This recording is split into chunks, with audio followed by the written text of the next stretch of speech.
Cool. Yeah. Awesome. Nice. So do you work? Do you work with like John McCarthy, or you're more with policy? No, I'm more like economics one. Oh, are you? Yeah. So it's part of IDEC. So we are sitting under IDEC. Okay. Yeah. But I'm familiar with John's work. Yeah. Okay. Yeah. Social protection. Yeah. Yeah. Cool. Yeah. So you belong in that group? Yeah, so I'm in the resources environment group. So this work, so for the past 2 years, I've been doing something different on Earth, ops, like satellites in space. But this is from before that when I was at University of Melbourne. Ah, Yeah, yeah. Yeah. Maybe yeah, so how long are you there in Melbourne? maybe like 2.5 years, roughly. Yeah, I started during COVID, so some of this work was like done remotely as well. Yeah. We traveled with it and we could actually visit and meet each other properly. Yeah.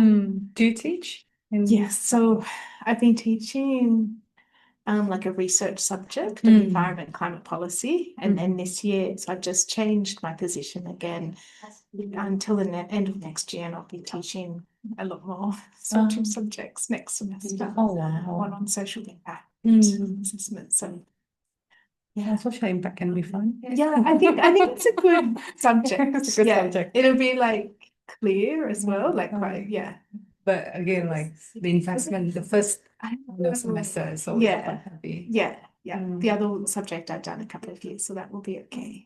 Yeah. Yeah. Is Bimo like collaborating with you, or not collaborate, we're in the same group, the same department. Yeah, it's true. Yeah. Yeah. So that's nice. Yeah. Yeah, I have to, because I'm not actually even on this email list. Oh, I'll have to I think join. Gotcha. Christine to join the mail list, so can be informed about all the Thank you. events. Yeah, just Christina. Yeah. Yeah. Just not now. There. Yeah. I just want to take my pen, but I remember I don't have my pen. Thank you. We do really a lot on Indonesia. Yeah. Across disciplines. Yeah, So, and across the university. Yeah, across the university, and then part of my role is like trying to know in the university who are there, the work related to Indonesia, and usually this is sort of like the platform. Okay, nice. That's good. And we do have like one big sort of conference every year. Yeah, Indonesia update. Yeah, in September. Yeah. Yeah. I went just to a little bit last year, but the year before I think I went to most of it. Yeah. It's very good. Yeah. Good. For your other work, is it mostly on Australia, or? I do. Yeah, the Earth observation stuff's been mostly like reviewing things, and also doing a case study on Australia, the Murray-Darling system. Wanted to do something in Indonesia, but it's quite a complicated topic as it was. Yeah. John has been quite successful in getting like a lot of work in Indonesia, like groundwork and field work in Indonesia. He's there. Yeah, he said he's in Jakarta now, so he's not here. I don't know whether you met Fania. Yeah. So I don't talk to John that often, but then it seems that I know him through Fania because my PhD student, it just like talk a lot with everybody. Yeah. My husband used to work with Fania in Jakarta, like over 10 years ago, I guess now. Yeah, she's in Melbourne now. Yeah, at Pear. Yeah. Which is how this project started. Oh, okay. Yeah.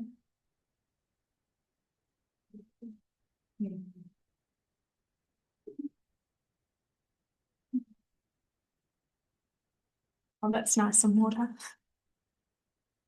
Yeah, just a case. Yeah, I'm asking Budayu to chair, but maybe like she's not. Yeah, still on the way. Yeah. If she's not here on time, then I'll Yeah. Yes. Thank you. I realized when I got there, she was on party. So Chad, do you make up the email invites for these seminars? Like, how can you like that nice poster? Do you the make those? EDMs. Yeah. We have, so ANU have like software, let's say, to make all of that EDMs. So Okay. we just use that and try to make it pretty and Yeah. set it out. Okay. Well, yeah. Maybe you can show me what the software is or something. Shoot that, not now, but yeah, because I do we have a seminar series in the department as well. But, my invites to seminars to maybe it's not six months. I'm not sure about that. Yeah, okay. Maybe. So I think you might have to ask the teams, ANU marketing teams. Okay. I'm not Yeah. sure about that. Yeah. When I have this job, Yeah. everything is already Oh, set up. settled, Yeah. set up for me. Yeah. But we do have like an Okay. website. And Okay. actually, Yeah. I Or I can can ask. review link. Yeah. Sorry. So that's the chair. Udah you perlu print lagi? Oh, udah. Thank you. Thank you so much. I think we get like a couple of minutes. That's good time. Okay, it's also in Crawford. Yeah. 2021. Okay. The fella. Okay. Yes. And can you remind me what is your? It's also in red. Yeah. Okay. Yes. Working on I think. Peatland. Yeah. Okay. Yeah. Yeah. Joining Crawford. So I did my PhD with Crawford, and then I went and did some other things. This work was actually done at the University of Crawford. And now I'm yeah. So I don't think Yeah. No, and the work with Crawford hasn't been. I've been working on a different project aligned with in space and around Earth observation, so it's been a bit different the last 2 years. Okay. Yeah, pretty interesting. yeah. This was a fun. So you're learning a lot. My PhD fieldwork was in Central Java in DA. In Cancer. Oh, okay. Yeah, and I've done some other things in New Zealand, in rural areas, and then came back to visit the Melbourne. So yeah, all over the place. It's good. It's good you can present. Yeah, it was nice. Thank you for us.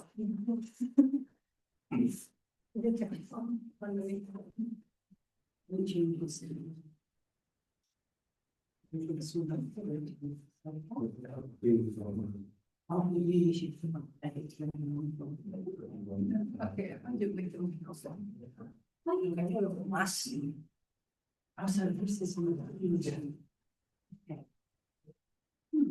Sekali. Open the Zoom. Oh no, but behind sometimes the voice. Itu gimana? Yeah. For me, I'm always at the front, so I don't mind, but yeah, it's not, doesn't really trouble. You were using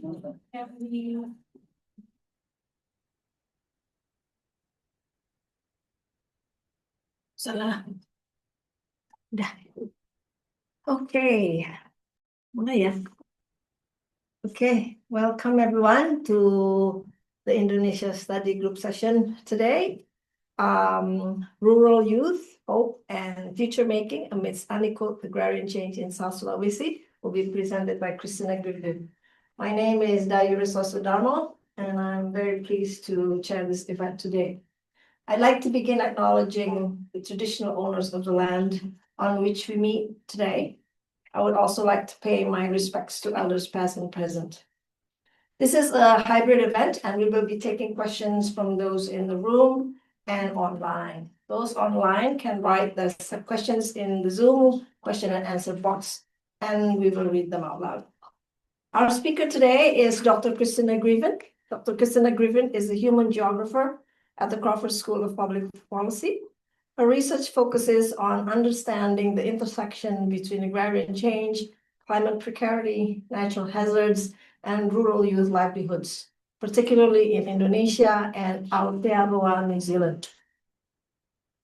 At the end of the presentations, we'll have the speaker up front and manage a question and answer with the audience.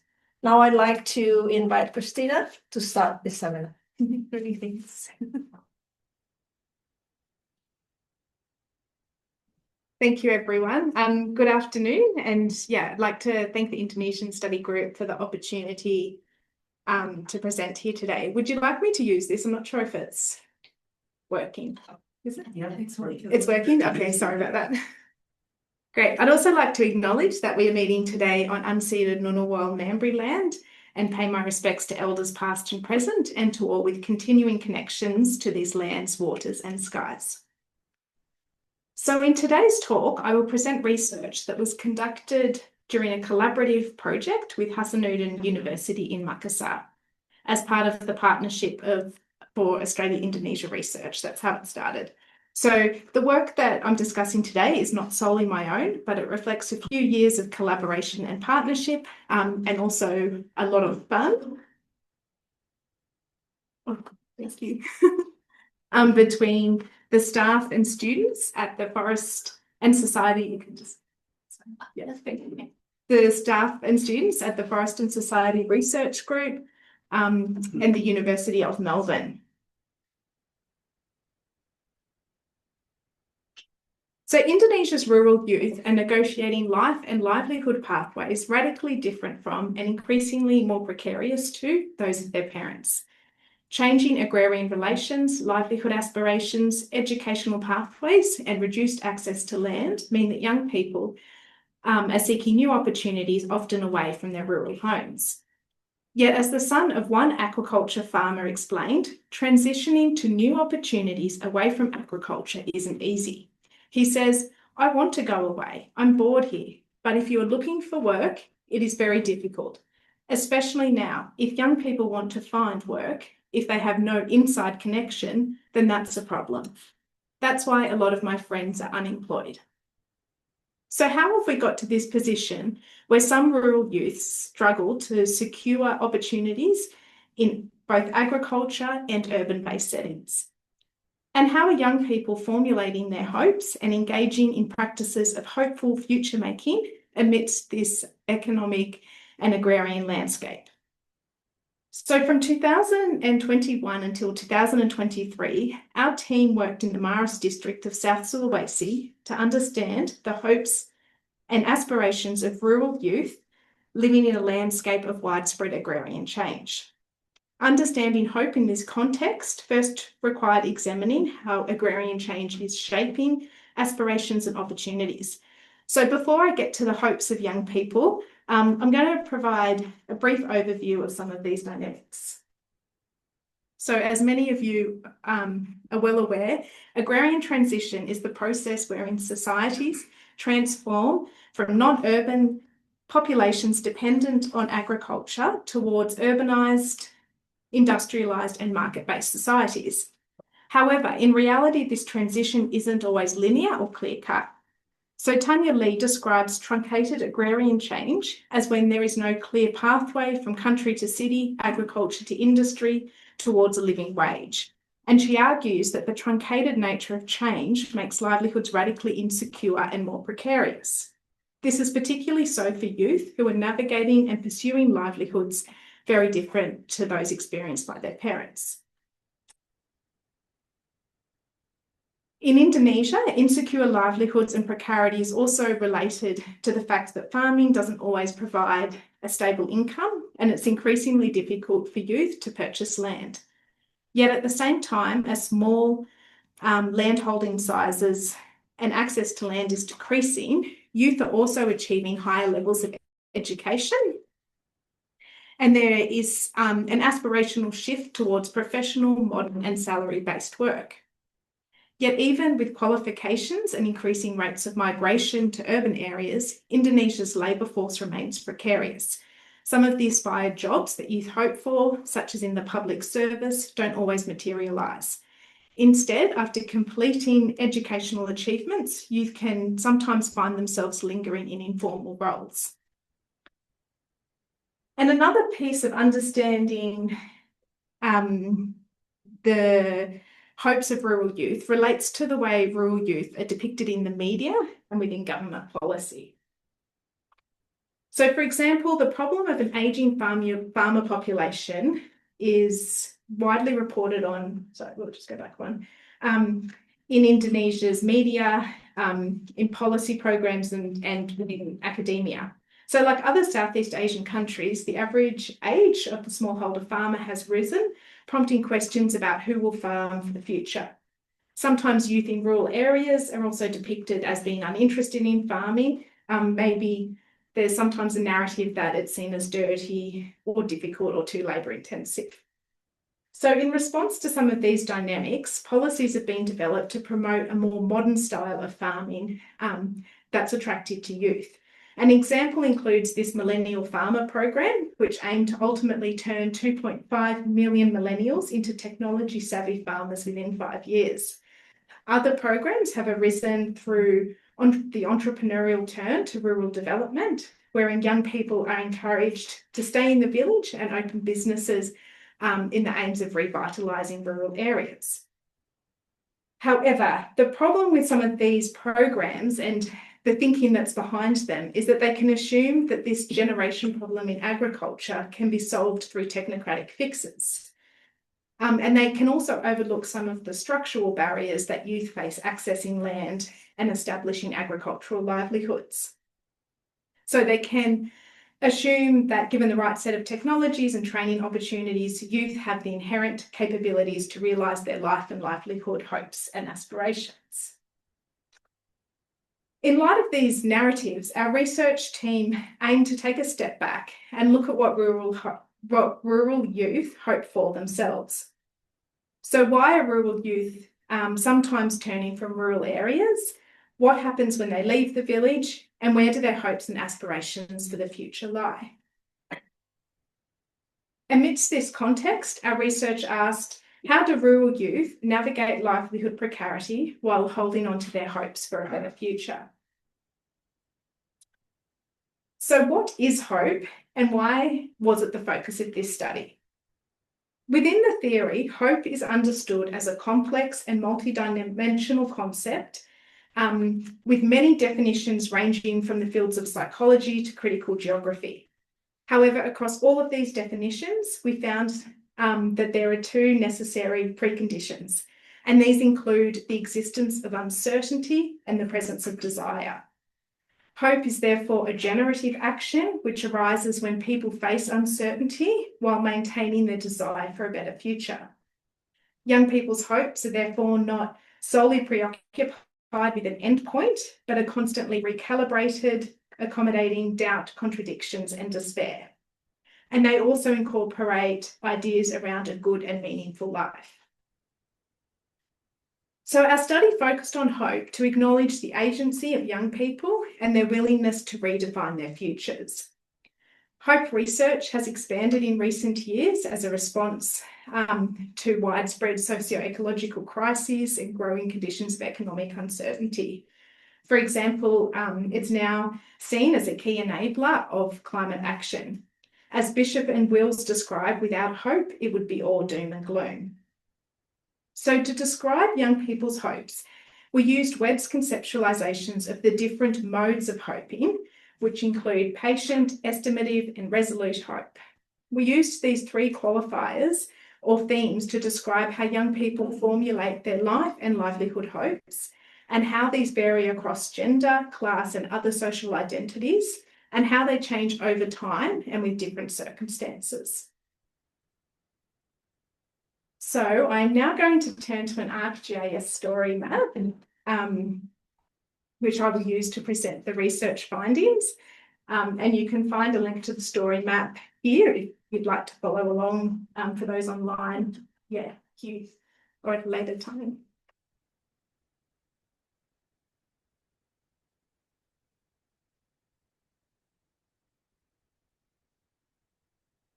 Thank you.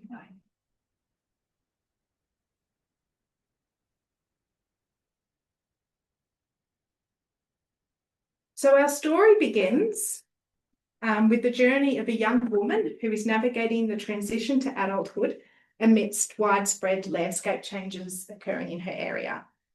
Every morning, Inda wakes early to catch the company bus from her quiet coastal village to a shrimp manufacturing warehouse in the urban outskirts of Makassar City. On her way, she passes a complex system of brackish water aquaculture ponds, rice paddies, and a growing cement quarry until she reaches the outskirts of Makassar City. Inda's story is representative of many youth in rural Indonesia who are seeking pathways to achieve their livelihood hopes and aspirations. Across Indonesia, unequal processes of agrarian change mean that fewer rural youth have access to adequate amounts of farmland to make a viable living from agriculture alone. Yet lingering informality in the workplace makes stable off-farm employment sometimes difficult to find. However, despite this prospect of increasingly precarious livelihood opportunities, Indonesia's rural youth continue to hope for a better future. So to understand young people's hopes, we conducted field work involving approximately 80 qualitative interviews led by our research team here at UNHAS and a series of uninterrupted life storytelling with youth and their families across the Maros district. We began in Barugai, which is a candlenut and rice farming village that borders the Bantimurung Buru Sarang National Park. We then visited Pelantikan village, which is a rice farming village on the peri-urban outskirts of Makassar City. Next was Pajukukan village, which is an aquaculture and fishing village, followed by Selengrang, which is a rice farming and aquaculture village, which also has an emerging tourism industry. So in each of these sites, young people shared their stories of hope and the everyday livelihood aspirations that they pursue. So the first thing we encountered when asking youth about their hopes was this desire to pursue tertiary education. So finishing high school is seen as a necessity for obtaining salaried work or mechanical-oriented jobs. And I'll touch on this a bit further in a moment, but many of the youth we met with desired to work in air-conditioned convenience stores, and Alphamart was a particularly prominent response to what people desired. Tertiary education was also seen as a way to achieve those desirable civil service jobs. And this aspirational pool of the civil service was noted by one informant who explained that all parents want their children to become civil servants. However, educational achievements do not always necessarily guarantee these anticipated pathways to a better future.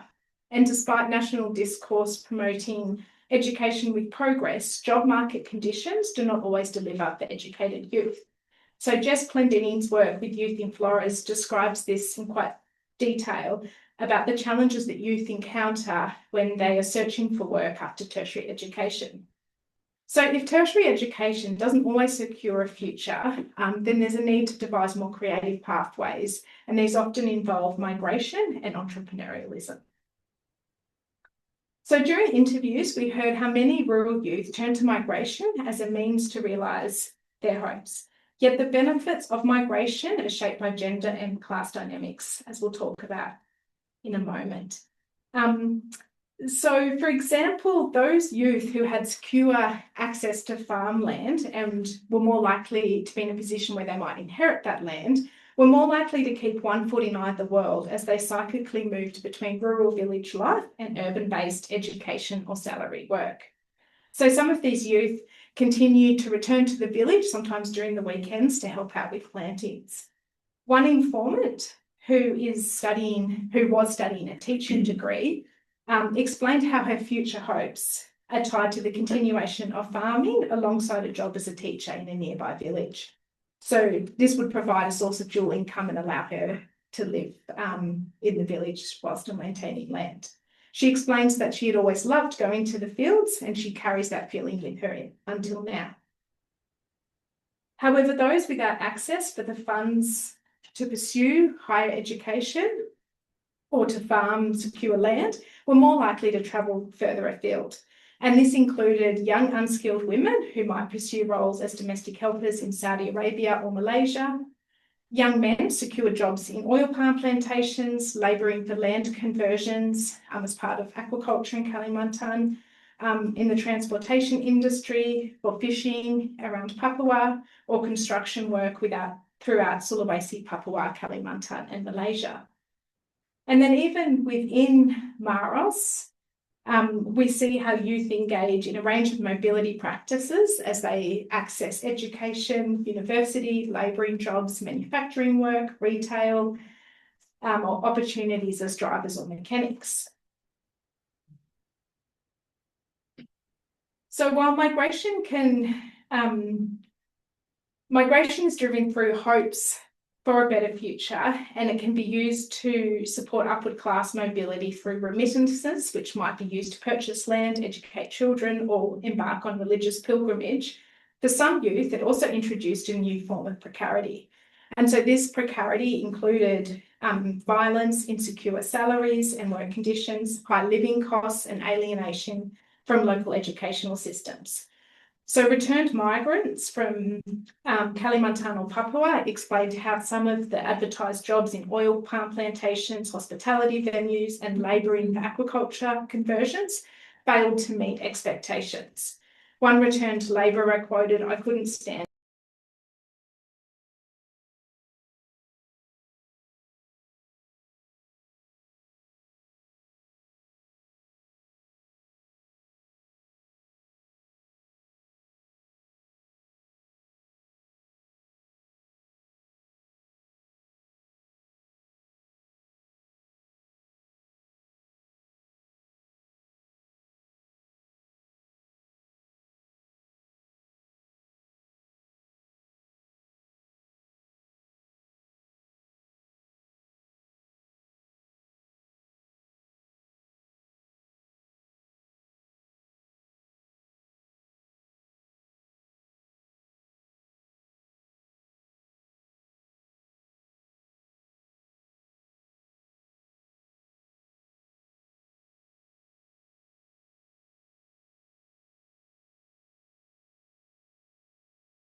to run a business or work sales and shift jobs as a teacher while still maintaining their work.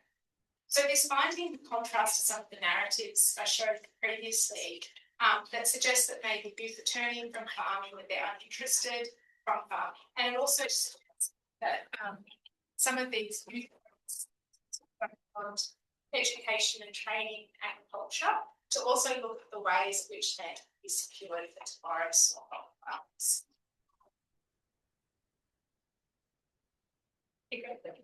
So overall, our study found that despite economic and livelihood uncertainty, rural youth continue to hope for a better future.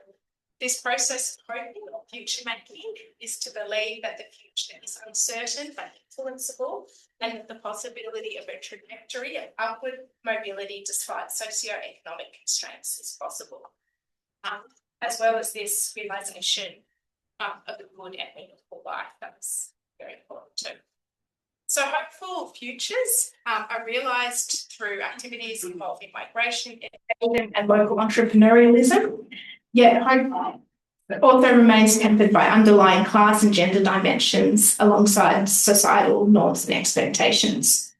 So factors that shape hope include the pool of family responsibilities, ideals of morality and a good life, access to land and inheritance, as well as the ability to secure finances for tertiary education. For example, some of the financially privileged youth in this study who are set to inherit land aspire to reproduce their rural upbringings, whereas those without land wait to be called to migratory opportunities or manufacturing work in urban areas. So while the aspirational shift in youth policy has tended to individualise young people's aspirations, characterising them as either too ambitious or not ambitious enough, our study on hope emphasises young people's active desires and their agency across space and time, albeit this is still tempered by socio-economic realities, and this is where we see youth recalibrating and reformulating their hopes. So rather than seek to shape the aspirational pathway of Indonesia's youth, these findings suggest that future youth policy making could be attentive to the embodied agency and the fluidity and changing nature of young people's hopes and desires as they traverse livelihood uncertainty in both rural and urban spaces. So that's, what I have today. Happy to discuss a bit further, but I'd like to, again, really highlight that this was a very collaborative project involving this big group of authors here from UNHAS and the University of Melbourne mostly. And really want to acknowledge particularly the work of the Forest and Society research group at Hasanuddin University, who led much of the field work, particularly as the first stages were conducted during COVID lockdowns. So we were unable to travel. Yes, and there's also, if you do open this and have interest in this story map, we do have some additional resources written by the team. So,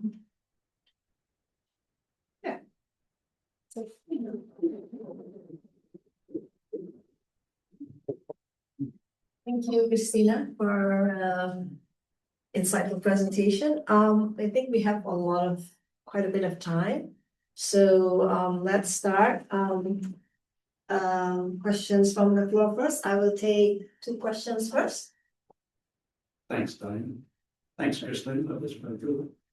Just wanted to ask what role religious beliefs played in the mindset of the young people interviewing in terms of framing their hope and aspirations on the one hand, and also what role was there for religious organisations, institutions in that part of Indonesia where you were, and whether that was another pathway forward for access or involvement with mass religious organisations. Let's say it was another pathway forward for those young people. Yeah, that's a very good question, and one I probably can't give full as in-depth the answer as you probably like. We probably didn't engage fully. Well, not engage fully. We didn't pursue that. I guess this project was looking at hope, very much tied to livelihoods. So that was kind of the centre of it. But then that isn't to say that we ignored all these other crucially important factors. And my good colleague Ariana Utomo was very good at redirecting us towards some of these really important questions. I guess in terms of religious ideologies, we saw it a lot in, I guess, the way people conceptualise what is a good and meaningful life. And so I guess while we didn't engage with religious organisations explicitly, I think these ideas of being able to provide for your parents, your children, was very important, and also being able to share, so give alms to others was frequently when we said what's a successful person, it's being able to give to those who are more needy. So I guess that's sort of grounded in those religious beliefs. Yes, but I think it's something, yeah, we need to think about more. Thank you. I think so. It was, yeah. Thank you. Just wondering if you have a rough summary of the youth in that region, like what percentage have high school degree, what percentage has tertiary degree, what percentage working in manufacturing, what percentage are entrepreneurs? It's kind of a overall picture. Yeah, we definitely do. And it should all be very neatly presented with great graphs here. Yeah, so we had like this research team was very interdisciplinary as well. So we had people who were experts in education, we had demographers, we had economists, and then most of the team, I guess, were social scientists and geographers, but yes, it's probably, the report's very extensive, it's probably a bit big to go through, but we've got it broken down for each of the villages and also the Maros district as a whole. Yeah. Is there anything I just wonder, yeah. for example, is it about 20%, 10% of them have tertiary education? A rough figure? No, I think that would be overstating it. Okay. Yeah, I'm pretty sure it's less than that. Sorry, it's been a couple of years, but yes. Maybe I can point you to the exact It's okay. point Look in it up. this report, but yes, it's Small. yeah, it is more. Yeah. Yeah. Thank you. Sorry. Yeah, no, I could waste time going through this, but Thank you. Thank you very much. I'm just wondering, do you know what percentage of them came from households where the families owned land? Because my understanding of that area, it's a big source of out migration because yeah, so many of them are tenant farmers or sharecroppers. yeah, And if I can have a second, picking up on Heath's comment, yeah, I was interested that when you talked about their aspirations, none of them talked about the Hajj, you know, because yeah, that's the stereotype, or not stereotype, but the fact of South Sulawesi, that people from Java go to Sulawesi and they say, my God, these people all want to be Hajis in their 20s. That's for old people. And that kind of idea that that's an important way of claiming status. yeah. So I was just interested that that didn't come up with these young people as one of their aspirations. No, I can't remember it coming up a lot in the interviews, but it did come up from parents. Definitely did come up from being able to send them to go away yourself or your kids go away without feeding. Yeah. Yes. It's a good point. What was the first? The percentage of yes. How many of them came from households where they're at? You talk about some of them having yes of inheriting land, but I'm just wondering how many of them actually came from families where they own land. Yeah. So I guess there was a real mix because we were across the district. So like for the fishing families, obviously there was no land ownership.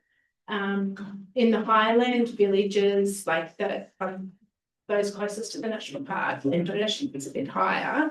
But as you came down to the outskirts of Makassar, it was quite low. Again, I do have like so many I don't have them right Yeah, on yeah. in my tongue, but it's all those details. I think we also, again, we probably interviewed more people that did have land just to the nature of them actually being there Okay. and being in the village and accessible. Yeah. So that would have skewed things better. Mhm. Yeah. Thank you. Yeah. Yes. Hi, thanks. I really like the human geography element to all of this, and it's a great presentation. I guess I would ask though that a lot of the findings in terms of economic hopes and aspirations, you could have that anywhere in the global south, right? People want university education, people want migration, people end up working in factories, and people want entrepreneurship. So I guess my question would be, what did you learn about hope? Well, you know, I guess this ain't harapan saya, but what did you learn about hope in the Indonesia context that was particularly interesting or unique to Indonesia, or have something that we wouldn't have thought about hope that we now know from the project? Yeah, it's a good question. I mean, I'm not probably across how this might be seen within the whole global south. So I guess I'm in that Indonesia. I guess I think some of the interesting findings were that hope is often, I guess, that it's recalibrated, that it shifts and that it changes with time. So as as economic circumstances might change, as life events happen, that people recalibrate that and come up with new pathways. I think also that isn't dislocated from the idea of a rural life, and reproducing that rural upbringing is quite important. Whether that's standard across the global south, I don't know, but I think it's really important because sometimes there's a tendency to think that youth are leaving the rural village and they're going to urban areas and that's what they want. And so we need to train them and we need to do all these things, but I don't know, how can we make it so that people can remain and still be active and pursuing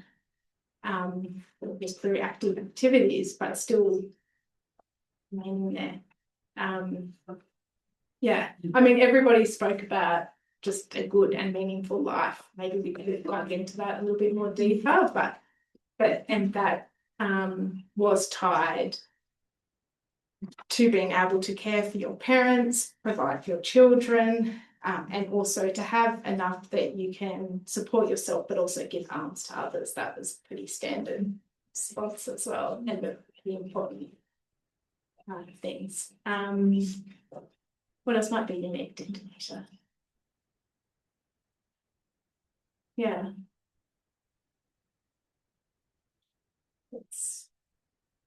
I think we shouldn't underestimate the importance of maintaining links to rural village life, I guess. It's probably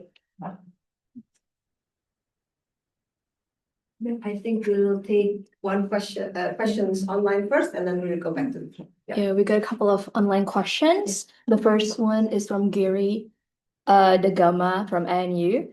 To what extent do cultural perceptions of farming as low status, physical demanding, labor intensive, and less prestigious compared to urban professions shape young people's attitude toward agricultural work within their peer groups? And how do this perception interact with economic incentive and social expectations to discourage youth participation in farming? Yeah, so I guess there's an element of those class dynamics there. Like, I guess people don't aspire to becoming a farm labourer. That's hard work, and it is physically demanding. But they certainly aspire to land ownership and the benefits that can bring, both in a connection to the village. And people do enjoy farming. We heard from lots of people who said, yeah, I love going to the fields. Like it's, but I think if you're not reaping the benefits of the actual land ownership and you're just always a labourer, that's where it gets tough. We get another one. Yeah. Is that okay? We have from Hasnani. Thank you for the presentation. I found it is very interesting. Statistics show that child marriage is quite high in South Sulawesi, including in Maros. I wonder if you also observe hopes of youth in the middle of their frustration on choosing to getting married too early as the only solution for a better future life. Yeah, so that's a tricky one. Thank you for asking that. And it was a tricky thing to negotiate as we came up with the project design about how to look at child marriage. So I guess just to talk about that, our informants were all over 18 years of age, and that was an intentional choice at the start of the project that was made by the team. So we didn't expect anyone younger than 18. And I guess we were probably careful with how we treated that. That was just a project team decision. But we did find some instances where some of those views vary. For example, we spoke to one young woman, remember in Barugai, who spoke about marriage, and she came from a land owning class, so it's different, but marriage was seen as a way that she would receive the intergenerational transfer of land, so that the land wouldn't be passed on to her until she was married, but when that happened, so that was sort of seen as a good thing in that circumstance. And then it was also a surprise speaking to another woman in Pajukukan who talked about wanting not to marry just yet because she was enjoying that salary from the factory. Yeah. But yes, More questions No more questions. Okay, we go back to the floor. Okay, thank you very much, Ruwaida. From Sulawesi as well. Yeah, I'm so happy and glad to hear your presentation, especially your finding about the shifting inspiration from youth. Because I remember back in 2016, thinking about agribusiness itself is not a choice for a youth, let alone going to the farm doing the laborers work. And hearing it from your presentation, there's such a shift, and really heartwarming. And in your research, can we find like a timeline where these shifts happen? What could be the cause, the trigger, and the scale? Yeah, I guess in changing perceptions of farming. Yeah, I guess not necessarily over time. I mean, I don't want to say that everyone wants to farm and that's like the big thing. I guess it's more saying that there's that perception that nobody wants to farm, and that's not actually true. There are still a lot of people who do want to farm given the right set of conditions. So maybe careful with that point. But there's been a lot of work in South Sulawesi on these vocational pathways, and my colleague Rani at UE did a lot of that work. So I guess that's helped to change some of those perceptions as well. And they built a big vocational school near Selengrang, I believe. So that's probably helped. Yes, and I guess Selengrang's tourism industry has changed things. So I guess that's maybe 5 years. So that's quite recent, but people have been able to see how that changed things quite dramatically for the village. And then they've also, through these connections, formed, I guess, a collective, because on the other side, like in Selengrang, you've got the beautiful karst and the river, and then on the other side, you've got that big, ugly cement quarry. And so that cement quarry is sadly eating into the karst, but through like this self-organisation for the tourism, they've also been able to resist some of those mining activities, in terms of being able to watch and say, you've gone too far, and sort of, formulate around that. So I guess that spurred from being able to start that tourism as well. Thank you, Leah. Also in Baruga, during COVID, Keith, but during COVID, I think they formed a collective around jahe, and they were selling it as for medicinal purposes, and so that then, sort of brought this women's collective around. And I think kind of do something about it. Yeah. Like I can see, sorry to take in more time on that, we can see in Instagram now, many of youngsters doing such a small business promoting agricultural products into like a jamu or medicinal or herbal kind of things, even catering kind of things. Using as well. Facebook to market Yeah. the jarhead products. Yeah. Thank you for the presentation and the opportunity to discuss. I have two questions. The first one is related to the timeline of the field work. Yeah. You mentioned that the beginning part is connected during COVID. So I was wondering if these scopes are recalibrated after COVID or is it like actually was there since before, like since their childhood even. And the second one is related to maybe whether these youth people actually links their hopes to what the government do or like certain progress that they were hoping for. Yeah, they're good questions. So I'll do my best with the COVID one. It's hard because I wasn't there before COVID, but there were certainly some did have an impact. Like there were more, particularly, so we couldn't visit physically in the first phase of the first 6 months of the project, but there were more people sitting around the village who had returned from migration journeys because of COVID, and so, yeah, I guess there was probably a bit more feelings of hopelessness then, like that idea of time pass and waiting, what doing, but that picked up again afterwards. I guess, yeah, people being dislocated as well. We heard stories of some people being stuck in urban areas because their identity cards have then let them return home. So that all would have had an impact. Yeah.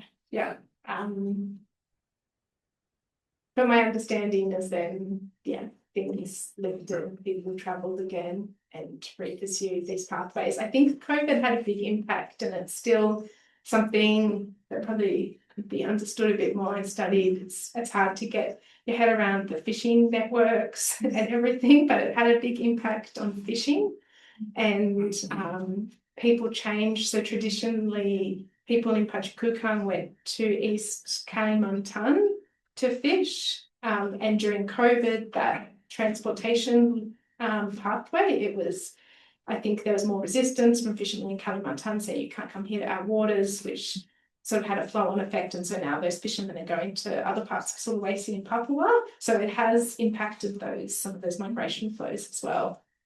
And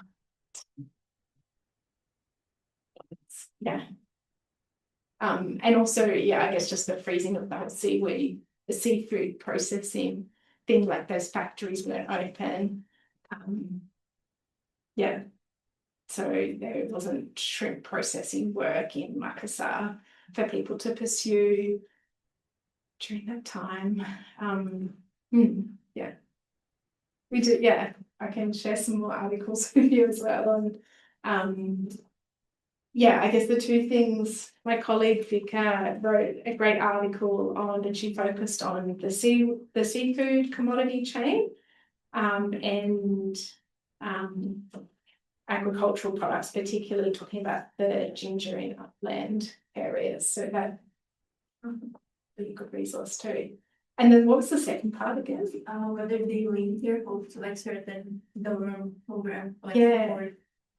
So I think, it's hard to know exactly, but I think these ideas of entrepreneurialism are linked to some of these village revitalization and things, but also these, we have this quote up here, and this is, I don't know if anyone's familiar with this statement, but apparently it's from a motivational speaker who's all about entrepreneurialism in Indonesia. So I guess that is filtering down to the village level, but I think there's also sometimes then the government, like in Selangor, has formalised it. So the community might have made this tourism industry, and then the government comes in and tries to formalise it, and then there's been some tensions around how that process has happened as well.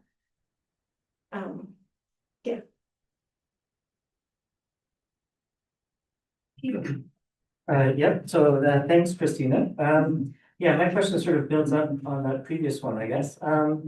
In terms of like, I was looking at that picture of the shrimp pond, basically, and thinking about what's the labor absorption capacity of shrimp farming and seafood processing. And I guess the question is like, did the research team sort of have a sense of what are some of the realistic options for value-added manufacturing and processing that could support more better wage labor opportunities for rural youth. I'm positive that the provincial government would be working on this. What's your sense of what are some realistic options for this province? And I've been doing this work in Laos, which is quite a similar context of truncated agrarian transitions and rural youth not having wage labor opportunities. And we're looking at the wood processing sector. It's sort of quite a practical project looking at how wood processing companies can move up the value chain and get into higher value added production activities. So are there any realistic options here? What's your sense of the landscape? And I guess the other part of that is Tanya Lee talks about surplus populations. Yeah. Do you think that's too negative? Like it seems like we're just talking about a labor market that will be more competitive or less competitive, and it's able to absorb more or less people. I guess it's sort of confronting to hear people being referred to as surplus populations. So I'm interested in where you come down on that. Yeah, we thought the same on the surplus population thing. I didn't like the term at all. But yeah, so we didn't use it, but we still draw on that work in terms of truncated change and saying there's no pathway, no clear pathway, which I think is true.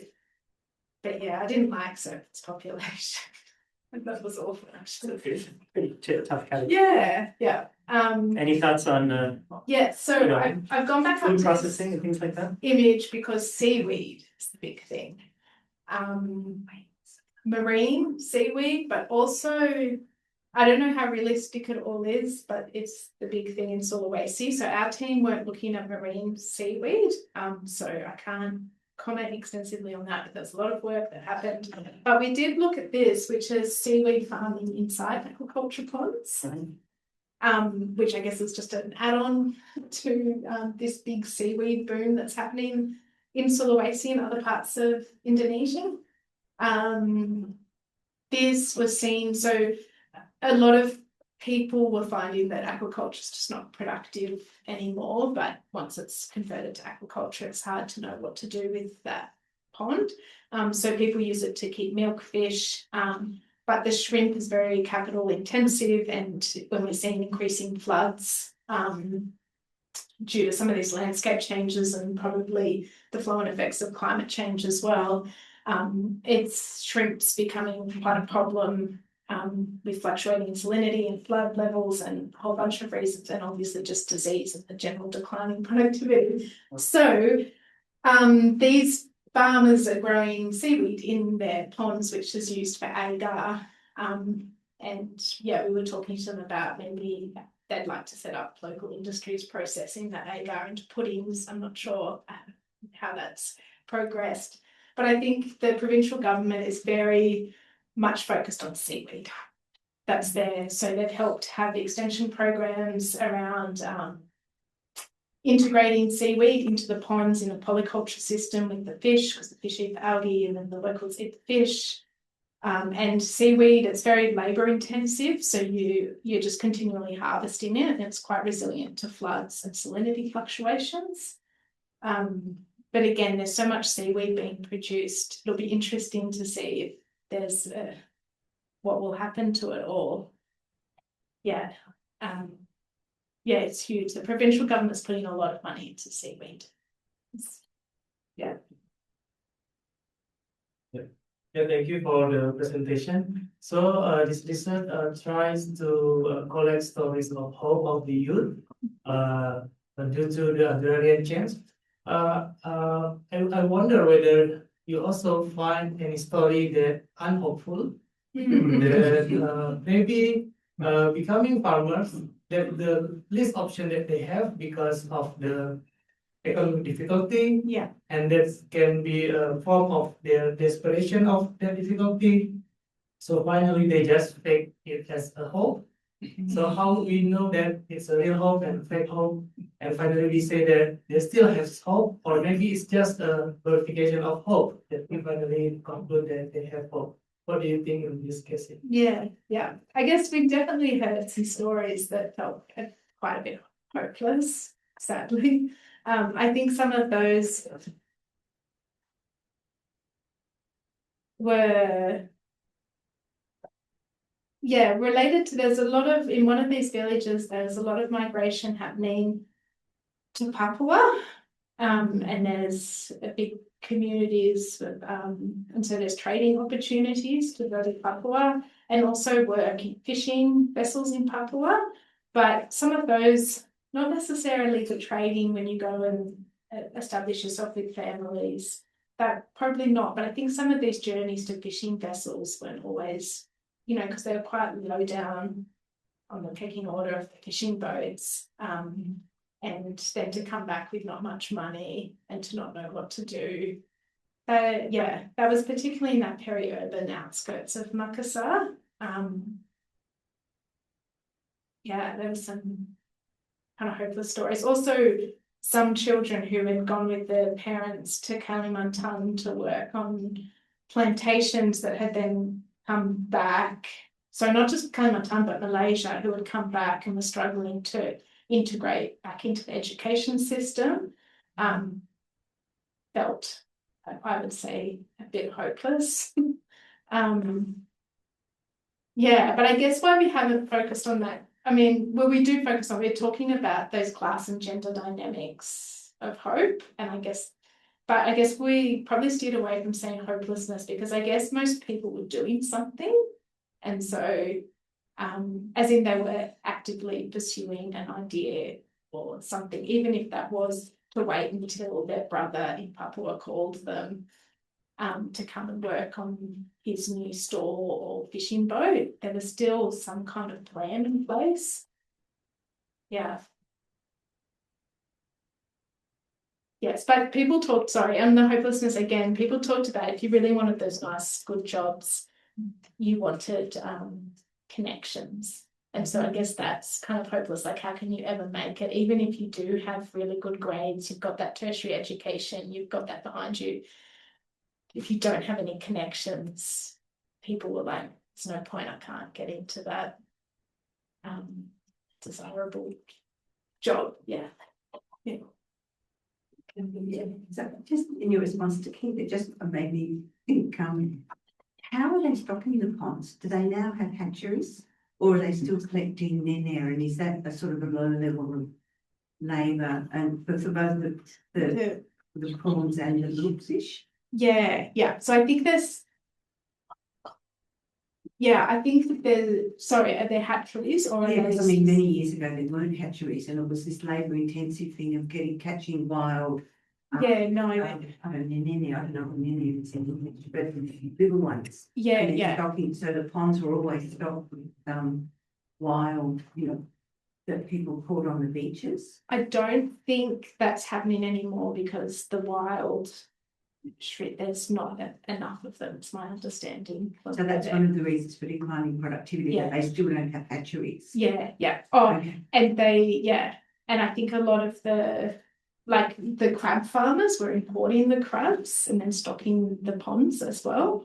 So I'm not sure how that actually came. But yeah, my understanding was that there was a real decline in natural shrimp. Like, people did talk about once you could put a net in the river and catch something, whereas that's unlikely now unless there was a big flood and it was the shrimp from someone else's pond that came through. Could also be pollution in the Straits of Malacca, because because the way you mainly got nene was actually on the beach, out of the sea. You caught it with seaweed.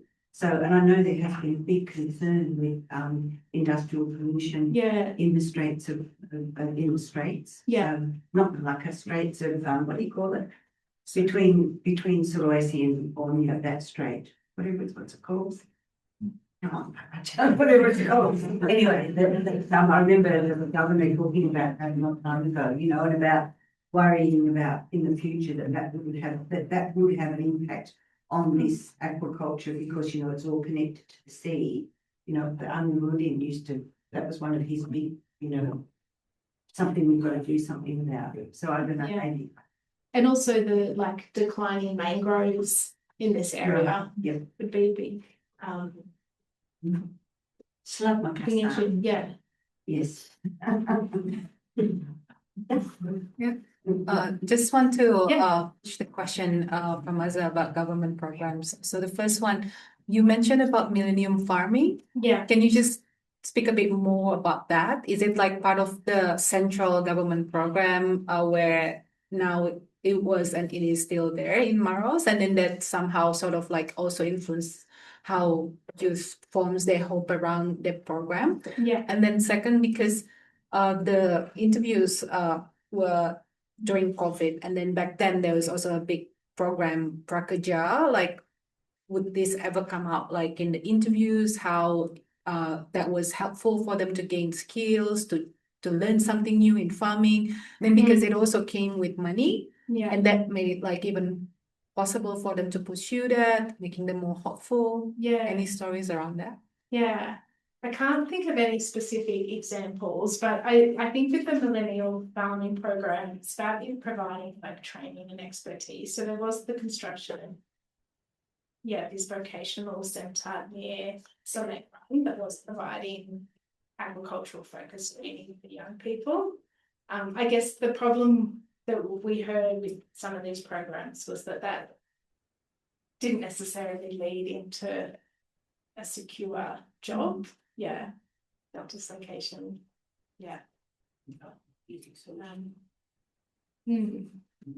What about on Prakerja? No, I can't. I'm trying to think. I can't think of anything specific that came up. No, sorry. Doesn't mean it didn't. Just But sorry. No questions. No. Other questions? Sorry, I'm just curious, when you mentioned the inheritance. Mm-hmm. So what's the rule of inheritance? You said like the lady said she couldn't inherit unless she's married. Yeah. So I mean, is it like, does it go to the son first or what does, I think, sorry, I need my colleagues here with me to answer that question correctly, but I think that was probably the next situation guy where that was her specific trend. I don't think that would be standard necessarily. Any more questions? If there's no more questions, I'd like to have, I have one question. This thing is very new to me, and it's very interesting to see the categories of hope. Patient hope, that's the one I remember. Were there any gender differences, especially patient hope, with regard to all those? Did you find any gender differences? For instance, like women have stronger patient hope. I mean, just curious, because of the. That's a good question. I mean, I don't want to generalize too much, but I think some of that patient hope, it was also with the men, and I think that's in the literature when we connect it to that idea of time pass. I don't know if you've heard of that, and it's often the men not sitting around doing that. It's not what I mean, but waiting for that opportunity. Whereas I guess maybe the women were a bit busier. Do you know what I mean? Yeah, women were busier, and I guess there was always those jobs in manufacturing that they could pursue. Yes. But I think differences, definitely a lot of differences in the migration between men and women was probably the biggest thing we found, like the different pathways and opportunities that men and women pursue. But I think that time pass idea, I guess maybe it's because those types of construction work and plantation works are like contracts that are set, so sometimes the men have to wait for them a bit more, whereas maybe that women could go and do that manufacturing job daily, and it was a bit easier to access, but then we did sometimes have to wait for their brother or their friend to go to Kalimantan and set things up and call them back over. And the same with the fishing boats, you've got to wait for the capital to be collected and then wait to be invited on the boat and wait for that to be planned, and then you could go. So it was almost like the men probably fell into that waiting to be called category more. Yeah. Any more questions? Just a quick question. Can you tell a bit more in terms of the extent of the data that you collected? Yeah. Like how many interviews and then Yeah. over like how many periods? Just want to get a sense of that. Yes. So there were about 80 interviews roughly, and it probably all happened over the course of a year and a half to 2 years. Yeah. Yeah. Yeah, I'd say 2 years actually, if you include all of the work of the team. Yeah. Yeah. So there were the interviews were mostly, but then it's probably about 15 to 20 detailed like storytelling, and so that happened over 2 or 3 visits. So we tried to understand, yeah, because young people's journey, and then going back and hearing again. Any more questions? Any questions? No? Okay, I guess we come to the end of the seminar. Let's thank our speaker again. And thank you as well for those online who have joined us online. Thank you.